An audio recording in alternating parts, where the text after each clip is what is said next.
Roland had once been a strong man, the kind who raised walls with his bare hands, repaired roofs in winter storms, and lifted his only son, Marcus, into the sky as the boy screamed in laughter. Life had weathered Roland like old stone. The years carved deep lines into his face. His back slowly bent under the weight of time, and his legs trembled more with every passing season. But of all things he expected to face in old age, betrayal was never one of them. It happened on a cold midnight, so silent that even the wind seemed afraid to move. Roland sat in his small room, wrapped in a thin blanket, when the door burst open with a crack sharp enough to wake the dead. Marcus stood there, his face twisted with the anger that had become his daily expression. "Get up," Marcus snapped. "Pack your things." Roland blinked, confused. "At this hour?" "Marcus, what I said, get up." The voice was not of a son, it was of an executioner. Roland tried to stand, but his weak knee folded. He grabbed the edge of the table to pull himself up. Marcus didn't offer help, he only stepped back, arms crossed, tapping his foot impatiently.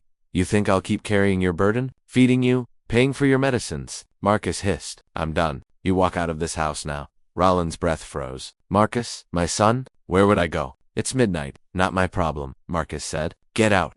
And so the old man stepped outside into the night, shivering barefoot, leaning on a trembling wooden stick. The door slammed shut behind him. For hours, Roland walked with no destination, guided only by the moon and the last fragments of strength inside him. Every step felt like a needle driven into his bones. He didn't know why Marcus had grown so dark. He only knew that love had turned into exile. When Roland finally collapsed near an abandoned bus stop at the edge of town, he looked up at the sky and whispered, "May justice find you, Marcus. Even if I never do." But justice would indeed come slow, sharp, and unstoppable.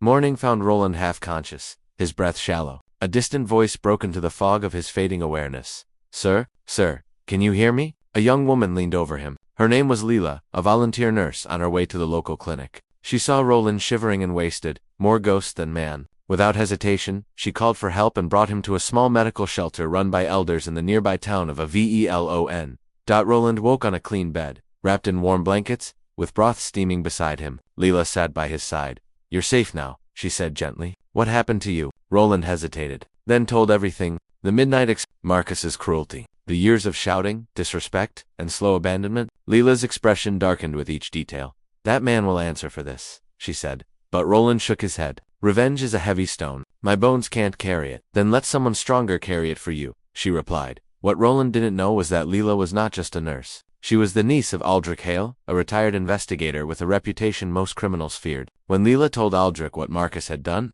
a storm awakened in the old investigator's chest. Throwing one's father into the cold? Aldrich growled. A man like that builds enemies with every breath. Aldrich visited Roland, listened to the story firsthand, and made a promise. "I cannot return your son's love," Aldrich said, "but I can make sure he learns the cost of cruelty." Roland felt conflicted, but also relieved because he knew Marcus's actions would not remain buried. Aldrich began digging. That was when he discovered Marcus's dirty truths: illegal debt deals, property scams, hidden loans, and a secret plan to sell the family house that Roland had built with his own hands. Aldrich smiled coldly. "That boy thinks he abandoned his father, but the truth is, he abandoned his last shield." Revenge had begun.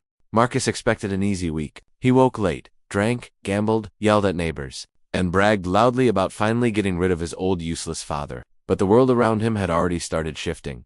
A bank froze his accounts. Debt collectors circled his house like wolves. An official notice arrived: investigation for financial fraud. Marcus panicked. "WHAT is happening?" Then, Aldrich visited. He stood on Marcus's doorstep, calm, unshakable. "Who the hell are you?" Marcus barked. "A man who cleans messes," Aldrich said, "and you're one big mess."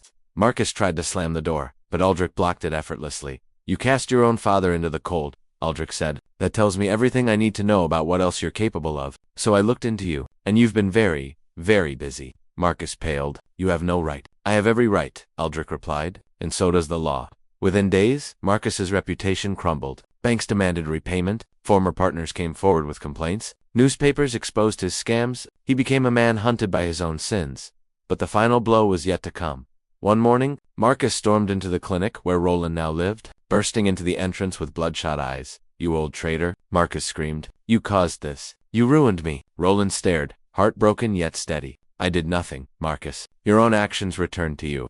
Marcus lunged, but Aldrich and two volunteers stepped between them. "This ends today," Aldrich said coldly. "Walk away before the law walks you away in chains." Marcus spat, cursed, and left. The entire town watched as he crumbled, losing everything he once flaunted. His downfall was not a strike from others, but a slow collapse of his own rotten foundation. Weeks passed. Roland grew stronger, walking better, eating better, smiling more. For the first time in years, people respected him, cared for him, listened to him. Leela often sat with the old man, learning from his wisdom. Eldrick ensured Roland's property was legally returned to him. Marcus had forged documents, but the law restored everything. Finally, one quiet evening, Roland visited the old family home. The door was broken, the windows cracked, the lights dead inside. Marcus was nowhere. He had fled the town weeks earlier to escape the consequences of his life. Roland stepped inside. Though the house was ruined, the memories were still alive. His wife's laughter in the kitchen, Marcus's tiny footsteps on the wooden floor, the echo of family dinners. A tear rolled down Roland's face, not for the house, but for the son he lost long before he was thrown out. Revenge brought justice, Roland whispered, but justice also gave me peace. He rebuilt the home slowly with the help of the townspeople, Eldrick and Leela. The house became a community shelter for abandoned parents, a beacon for those whom life had cast aside. People from nearby villages came and found comfort in Roland's wisdom and kindness. He became a legend, not because he sought revenge, but because he survived it. As for Marcus, he lived the rest of his life in the shadows of regret, and whenever he passed near the rebuilt house, he turned away quickly, unable to face the father who had risen stronger from the pain he caused. Justice was complete. Roland had lost a son, but gained a community, a purpose, and a peace that no cruelty could break again.